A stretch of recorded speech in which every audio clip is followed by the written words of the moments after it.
தென்காசியில் கோடை வெயில் சுட்டெரிப்பதால் குற்றால மெயின் அருவி வெறும் பாறைகளாக காட்சியளிக்கிறது.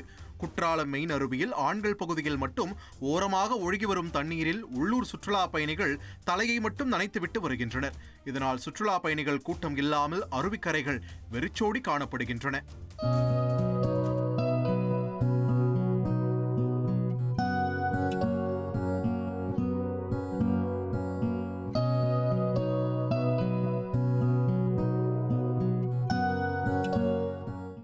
கல்லிடைக்குறிச்சி அருகே இரவு நேரத்தில் கோவிலில் கரடி ஒன்று சுற்றித் திரியும் சிசிடிவி காட்சி இணையத்தில் வைரலாகி வருகிறது. நெல்லை மாவட்டம் கல்லிடைக்குறிச்சியிலிருந்து மணிமுத்தாறு செல்லும் சாலையில் உள்ள மயிலாடும்பாறை முருகன் கோவில் வளாகத்திற்கு உள்ளே கரடி ஒன்று உணவு தேடி நீண்ட நேரமாக சுற்றித் திரிந்தது. இதனால் அப்பகுதியைச் சேர்ந்த மக்கள் அத்தியாவசிய தேவைகளுக்கு கூட வீட்டை விட்டு வெளியே வர முடியாமல் அச்சத்தில் உள்ளனர். மேலும் கரடியை பிடிக்கவும் பொதுமக்கள் கோரிக்கை விடுத்துள்ளனர்.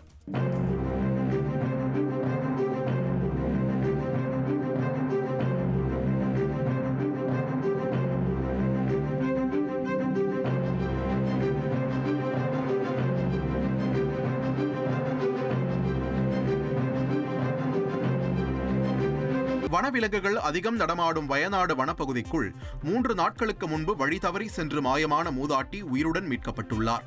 வயநாடு மாவட்டத்தில் உள்ள மானந்தவாடி புலாக்காவு பகுதியைச் சேர்ந்த மூதாட்டி லீலா வழி தவறி வனப்பகுதிக்குள் சென்று விட்டார். மீண்டும் வீடு திரும்ப முடியாமல் தவித்தவர் பசி மயக்கத்தில் வனப்பகுதிக்குள் மயங்கி கிடந்துள்ளார். இந்நிலையில் தேடுதல் வேட்டையில் ஈடுபட்ட வனத்துறையினர் அவரை மீட்டு மருத்துவமனையில் அனுமதித்தனர்.